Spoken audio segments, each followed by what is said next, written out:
Hi అండి, welcome to smart kitchen. ఈరోజు మన కిచెన్లో తెలగపిండి ఆకు పప్పు చేస్తున్నానండి.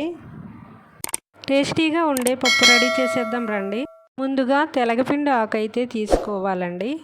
ఇది కిడ్నీలో స్టోన్స్ ఉన్న వారికి చాలా బాగా ఉపయోగపడుతుంది.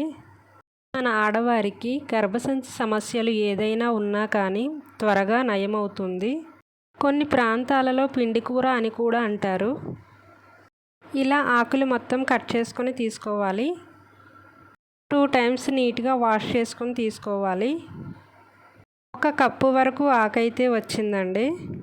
ముందుగా కుక్కర్లో 1 కప్పు కందిపప్పు తీసుకొని నీట్గా కడిగిన తర్వాత మీడియం సైజ్ 1 ఆనియన్, 2 టమాటాలు, పచ్చిమిర్చి అన్నీ కట్ చేసుకొని పప్పులో వేసుకోవాలి.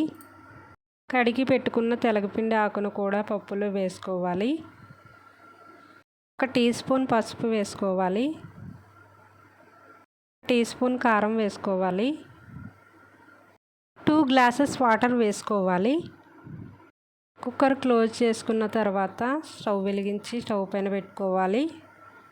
ఒక 5 విజిల్స్ వచ్చేంత వరకు కుక్ చేసుకోవాలి. పప్పు అయితే చాలా మెత్తగా కుక్ అయిందండి. పప్పుకు సరిపడగా ఉప్పు వేసుకోవాలి. 2 స్పూన్స్ ఉప్పు వేసుకోవాలి. పప్పు మొత్తం కలిసేటట్టు ఒకసారి బాగా స్మాష్ చేసుకోవాలి.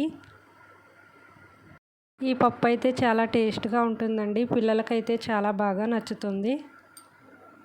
పప్పునైతే పోపు పెట్టుకోవాలి. ముందుగా స్టవ్ వెలిగించి ప్యాన్ పెట్టుకోవాలి. ఆయిల్ వేసుకోవాలి. ఆయిల్ బాగా హీట్ అయిన తర్వాత వెల్లుల్లి రెబ్బలు వేసుకోవాలి.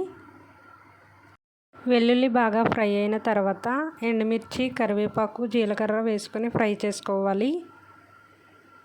పప్పు టేస్ట్ అంతా పోపులోనే ఉంటుందండి. పోపు బాగా ఫ్రై అయిన తర్వాత పప్పులో వేసుకోవాలి. పోపు అయితే ఫ్రై అయిపోయింది. పప్పులో వేసుకొని ఒకసారి బాగా కలుపుకోవాలి.